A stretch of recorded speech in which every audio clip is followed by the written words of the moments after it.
here maybe that the BMW might have a bit of an advantage through these sweepers. Look how close he is there as Tarquini right on that big curb on the inside. Yeah, he couldn't have left much finer margin on that curb, I don't think. Great battle for third, and again Muller and Huff starting just to close in a little, but not much progress here in trying to get by Gabriele Tarquini, and the laps are counting down. Leaders are on lap 8 of 12, so only 4 to go after this one. Really can't count at all, can I? And Darrell Young hanging on at the moment to 8th place ahead of Tom Coronel, but he's got to come into the pits for the drive-through. In he comes. I think he'll have left that as late as possible, and I'm sure the team manager would have been trying to politic with the organisers and sort something out, but usually once a decision's done, a referee's decision's final. So yeah.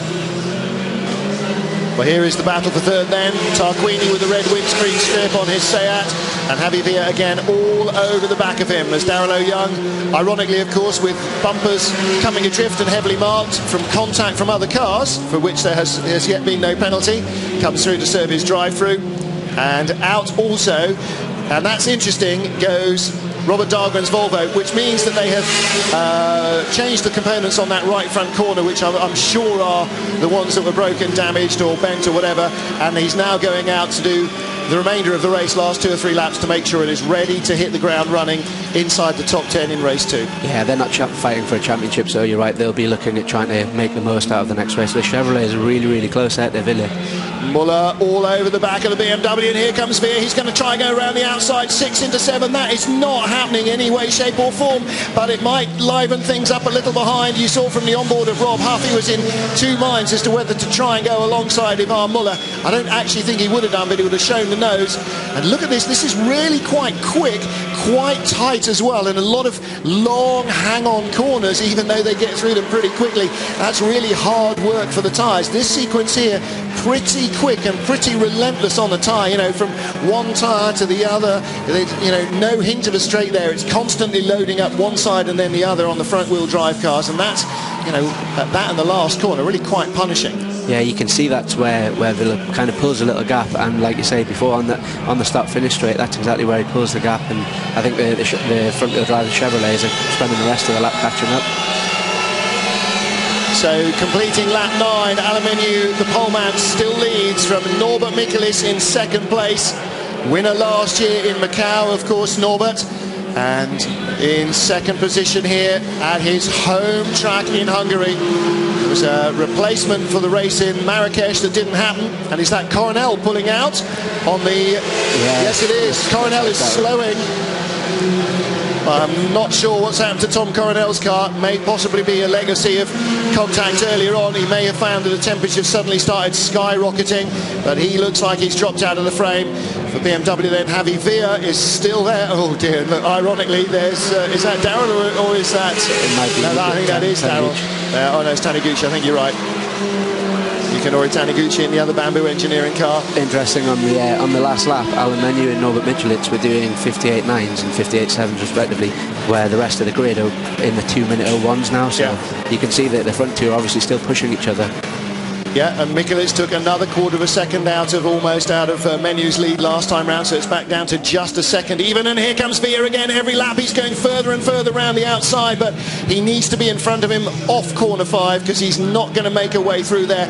But look at Muller looking for a chance to get through, and this, I'm afraid, is pretty much a one-line bit of racetrack, although Rob Huff tries to show that it's not, because Ivan bounced across the curbs from the inside of that corner last lap, and I think Rob was trying to set him up to do the same, drift out wide and then cut inside him. Coronel's parked it, and I do think that was probably damage from the first corner and from those bumps with Darrell Young that's put him out.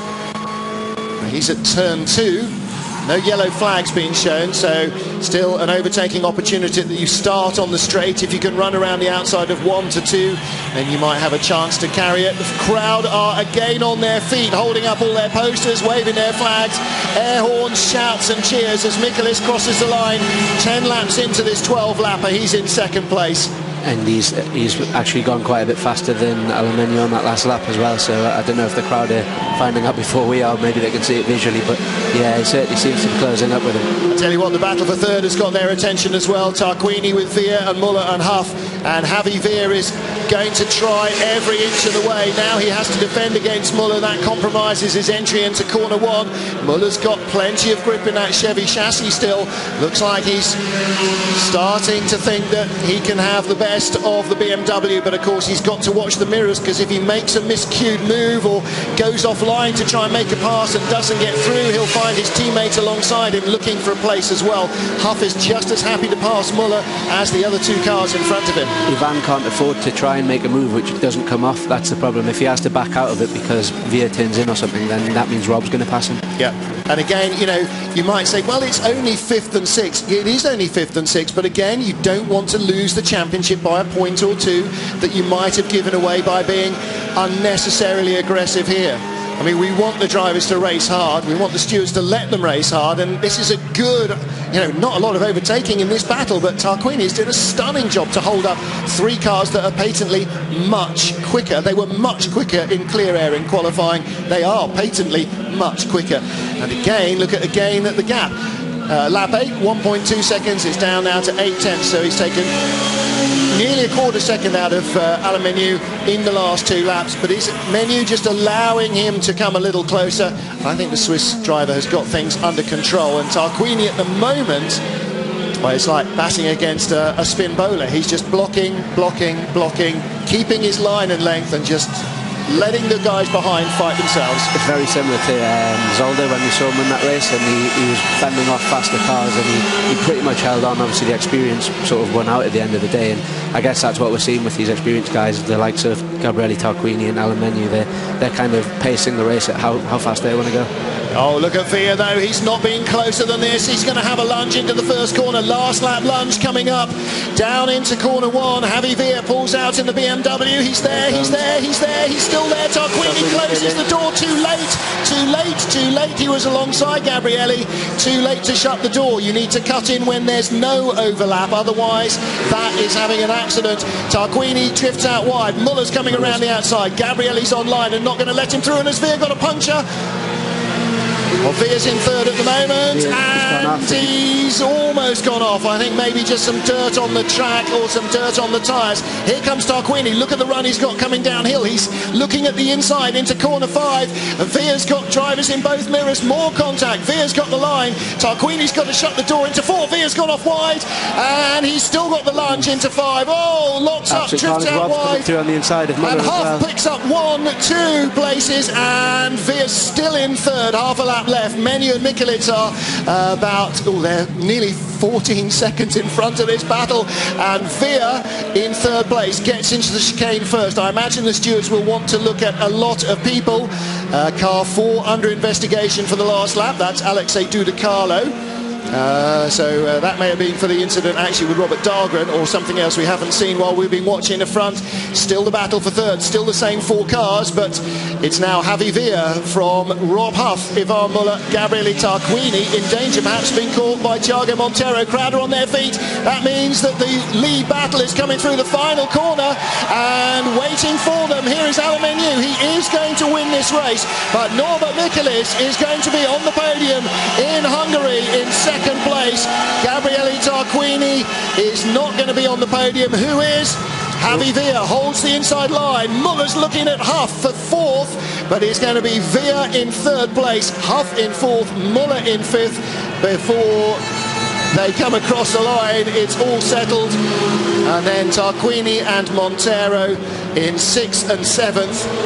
Well, it took a long time coming, but it was always coming that there would be an attempt by Veer, a really solid attempt to get by into 3rd, and he had to be really solid, didn't he? That was a fantastic last lap in that battle. Yeah, he sort of slipstreamed Tarquini down at the first corner, and to be fair, it looked like a pretty good move, and for me, Gabriele looked like he turned in on him a little bit late. Tried, like you said, maybe didn't see him coming, maybe perhaps he didn't expect the move to come, and just turned in, and it caused the contact which ended his second place. Well, I think Gabrielli gave it everything he could on the brakes. I just think the BMW had a little more grip under braking, and Gabrielli couldn't stop him creeping up the inside, and was trying to make the corner, trying to get the door shut, but you know, he wasn't trying to have Veer off in any way. He was just trying to hold his position.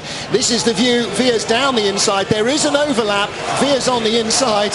I think they're chanting Norby. Listen to the crowd, they are chanting Norby, Norby, Norby. Well, and what a last lap it was. Veer was up and down, he almost lost it again. Tarquini off at that stage after again trying to retake that third place. And from Ivan Muller's view, Rob Huff coming through here on the inside. Look at that, little bink, but he got through without too much drama. Alemeniu is the winner of the race, but the crowd will be rapturous in receiving Norbert Michelis into second.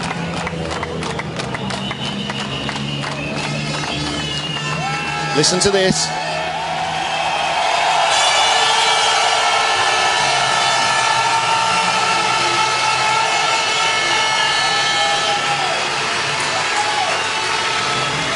Norbert Michelis is now getting an inkling of what it's like to be Michael Schumacher in Germany, isn't he?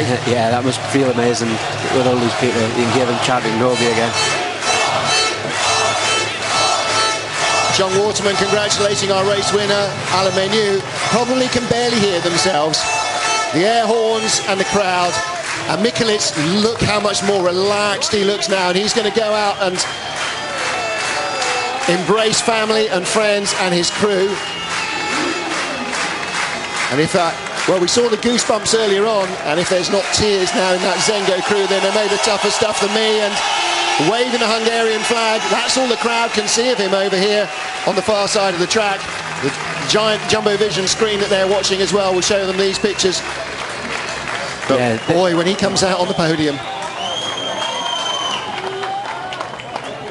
2 independents in the top 3 as well. That's pretty impressive. I don't know if that's happened very often before, but not an awful lot. Not an awful lot. And you know, when you've got some very, very good drivers and very, very good teams, it is a difficult thing to pull off as an independent. And you know, it is a tiny single car operation. It's a Hungarian team, Hungarian driver, and you know, all right, they've got a factory built BMW, but you've got to be able to, you could give one to me, I wouldn't know what to do with it in, you know, years of trying. Well, let's get down to the pit lane area then and catch up with our race winner. Menu lights to flag, congratulations. Yeah, I mean, it's great.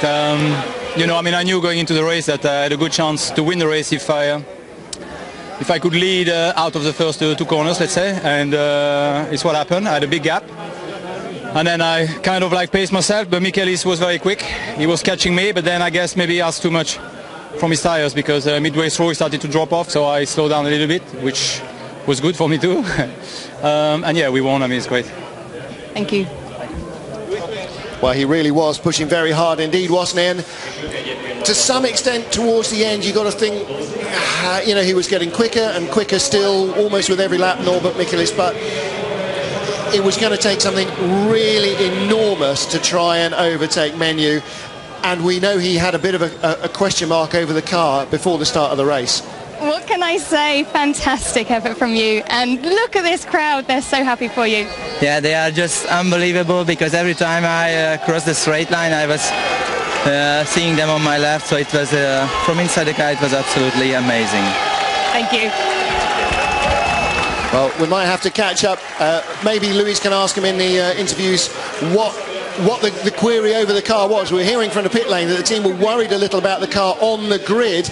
In the end, no major dramas, didn't expire on him. So let's find out maybe what was going on there, and maybe that was in his mind somewhere. Oh, I saw that wig earlier on, and I thought, I wonder why that guy has got a curly blonde wig. He's going to be it wasn't, it was for one of the girls in the car parade. So yeah, maybe there was a little question mark there as to, you know, the car was going to be all there under him, but certainly, you know, he had a really tough race for second place, and Javi Veer worked really hard to earn that third position. I have to say, you know, as a spectator, I thought that there was nothing really that deserved a major penalty in that third place battle. I don't know what, as a driver, you would have seen there. No, I think it was just all a series of events which all came about because of racing incidents, and nobody did anything malicious. I think it was just, you know, like I said, a series of events. And well, if you look at Gabriele, he came out 11th, so he was, oh no, sorry, sixth. Yeah. So he was a big loser in there, which was pretty unfortunate for him with less than a full lap to go. Well, Javi Villa, his last lap was a 2-minute 3-second lap. And they were all, as you said earlier, in the 2 minutes, whereas the leaders are in 1:58s, 1:59. So there was a big performance deficit for Tarquini, and he did really well to hang on for 11 of those 12 laps.